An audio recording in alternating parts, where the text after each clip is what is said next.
Tourist লজে ভয়াবহ আগুন, এলাকায় চাঞ্চল্য।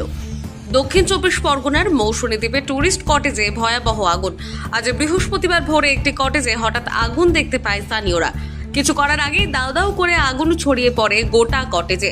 স্থানীয়রা আগুন নেভানোর চেষ্টা করলেও আগুন নিয়ন্ত্রণে আসেনি। মুহূর্তের মধ্যে গোটা কটেজটি আগুনে ভস্মীভূত হয়ে যায়। স্বাভাবিকভাবেই এই ঘটনাকে কেন্দ্র করে চাঞ্চল্য ছড়িয়েছে গোটা এলাকায়। তবে কিভাবে আগুন লাগলো তার কারণ এখনো জানা যায়নি।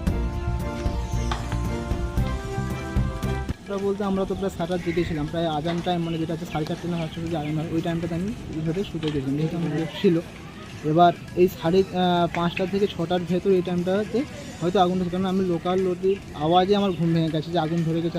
এবার আগুনটা কোথা থেকে ধরে সেটা বুঝতে পারিনি, কারণ এইটাতে 4টে রুমের আমাদের ছিল, যেটা হচ্ছে অফিস রুম, সাইডে ছিল কিচেন, ডাইনিং এবং স্টোর রুম, এবং সেখানে বিপুল সংখ্যক আমাদের জিনিস মানে আমাদের রিসোর্টের যাবতীয় জিনিসপত্র সবটাই ছিল এবং পুরোটাই পুরো ছাই হয়ে গেছে। ক্ষয়ক্ষতি পরিমাণ কত হতে পারে?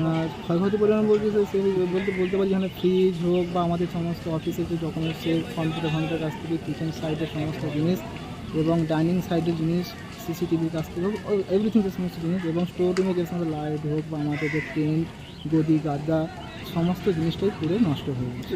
আগুন কি নিয়ন্ত্রণ আনা সম্ভব হয়েছিল? না, আগুন নিয়ন্ত্রণ সম্ভব বলতে সেভাবে নিয়ে আসা হয়নি, যেহেতু এটা লোকালিটি যে যেহেতু ওই টাইমটাতে কারেন্ট মানে বন্ধ করতে হয়েছে, কারণ পুরো আগুন ফায়ার লেগে গেছিলো। তো জল দিয়ে যেটুকুটা আমরা পেরেছি প্রথমে ভস্মীভূত হয়ে গেছে।